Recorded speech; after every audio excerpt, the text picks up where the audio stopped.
Assalamualaikum warahmatullahi wabarakatuh. Bismillahirrahmanirrahim.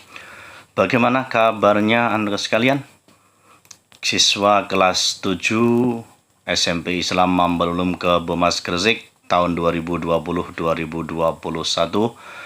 Mudah-mudahan pada hari ini tetap dalam keadaan sihah wal afiyah dan semoga dalam lindungan Allah Subhanahu wa taala dan masih mampu melaksanakan dan menjalankan aktivitas-aktivitas kita sehari-hari, terutama talabul ilmi, mencari ilmu untuk bekal hidup di dunia dan bekal hidup di akhirat nanti. Amin amin ya rabbal alamin. Baiklah sekalian, marilah kita buka pelajaran pada pagi hari ini dengan memohon dan berdoa kepada Allah Subhanahu wa taala. Semoga apa yang akan kita pelajari ini mendapatkan ridha Allah Subhanahu wa taala.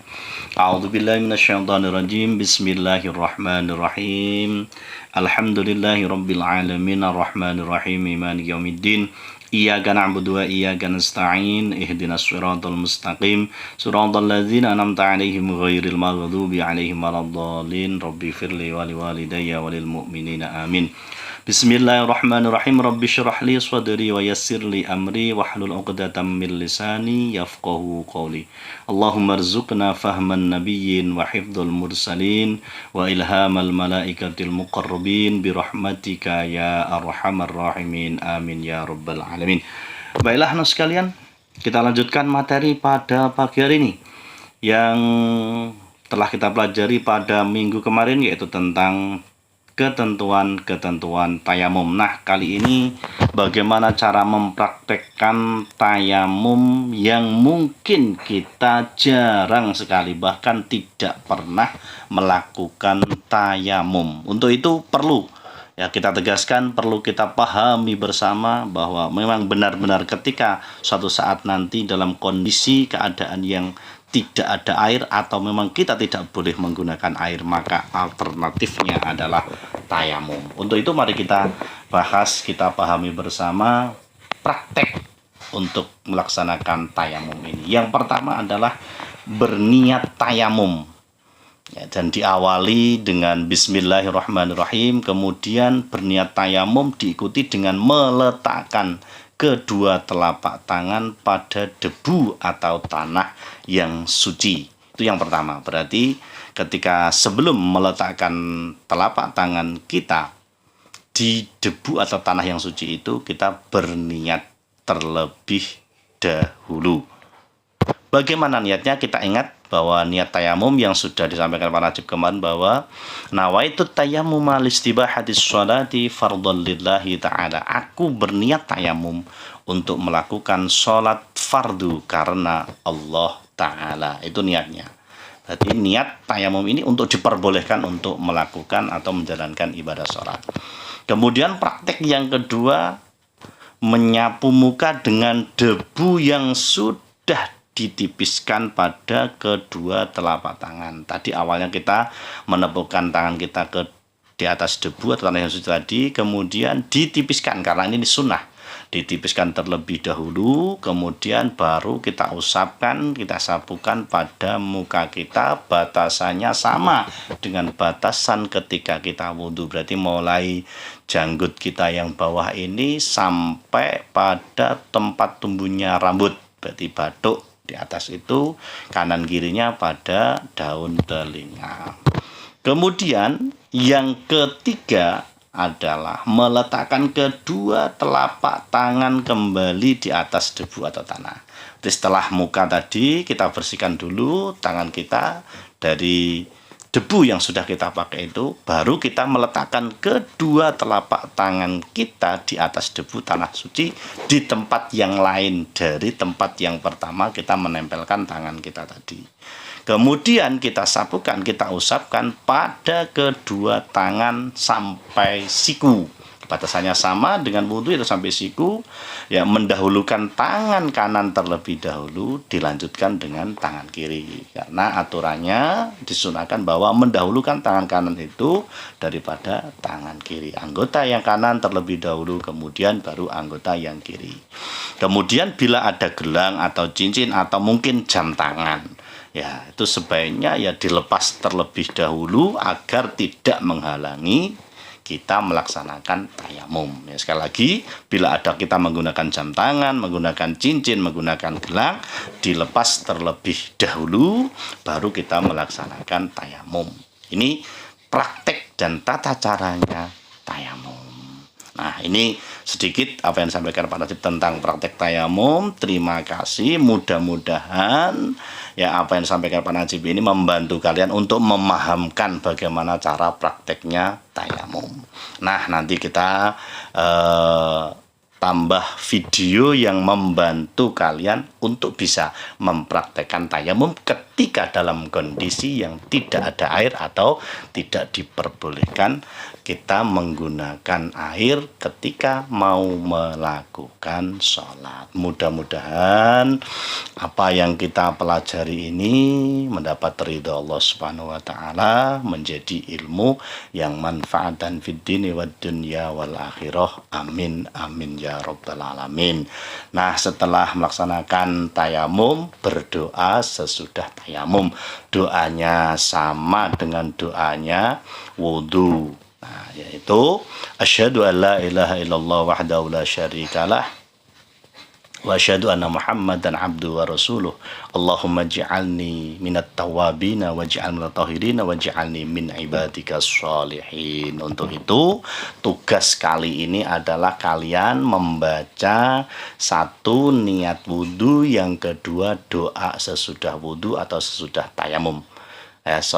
Doa sesudah niat tayamum dan doa sesudah tayamum silakan dikirim melalui voice note. Terima kasih dari Pak Najib. Tetap semangat untuk belajar. Wassalamualaikum warahmatullahi wabarakatuh.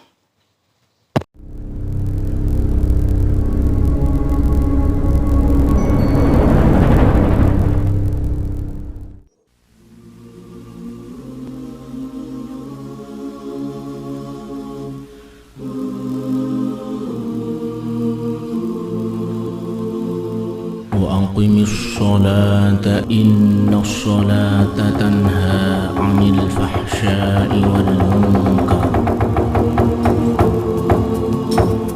Dirikanlah salat, karena sesungguhnya salat dapat mencegah dari pekerjaan keji dan mungkar.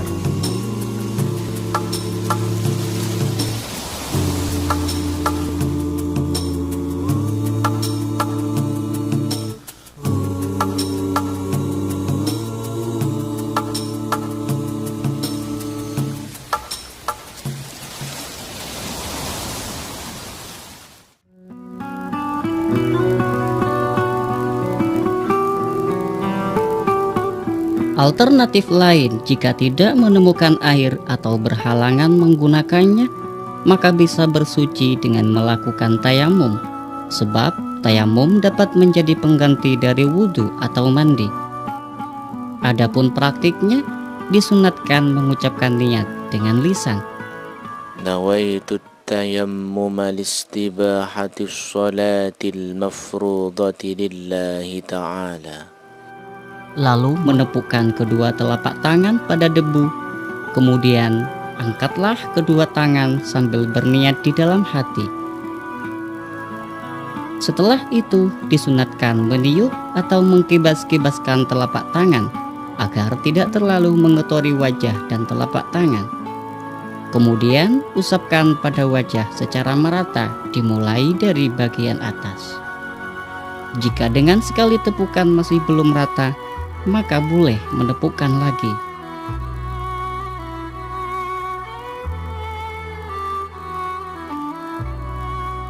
Setelah mengusap wajah, kibaskan terlebih dahulu kedua telapak tangan agar bersih dari sisa-sisa debu yang telah digunakan mengusap wajah. Kemudian lakukan tepukan untuk kedua kalinya. pada selain debu tepukan pertama. Usaplah tangan kanan dari ujung jari-jari sampai siku dengan menggunakan tangan kiri.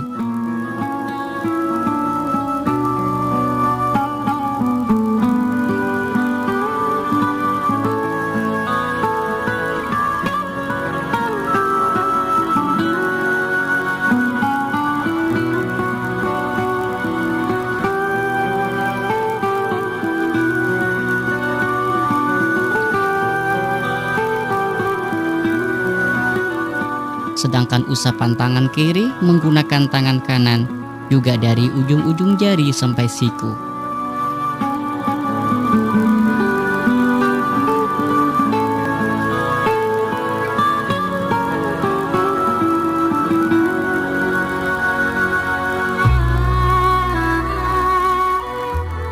Setelah selesai, bacalah doa sebagaimana berwudu.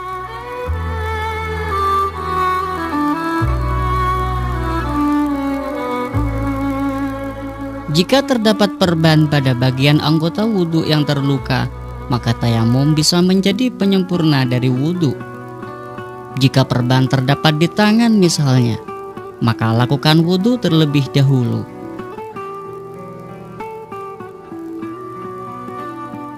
Ketika sampai pada bagian anggota tubuh yang terluka, usaplah perban dengan tangan yang sudah dibasahi.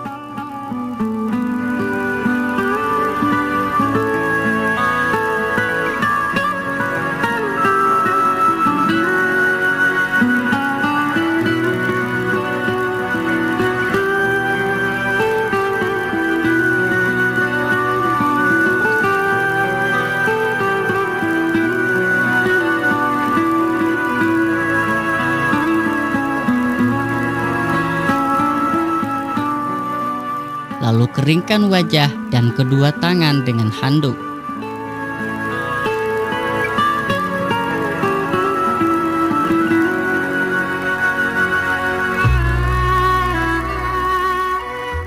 Kemudian lakukan tayamum dengan sempurna.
Kini tinggal melanjutkan wudhu dengan mengusap sebagian kepala, mengusap telinga, dan membasuh kaki.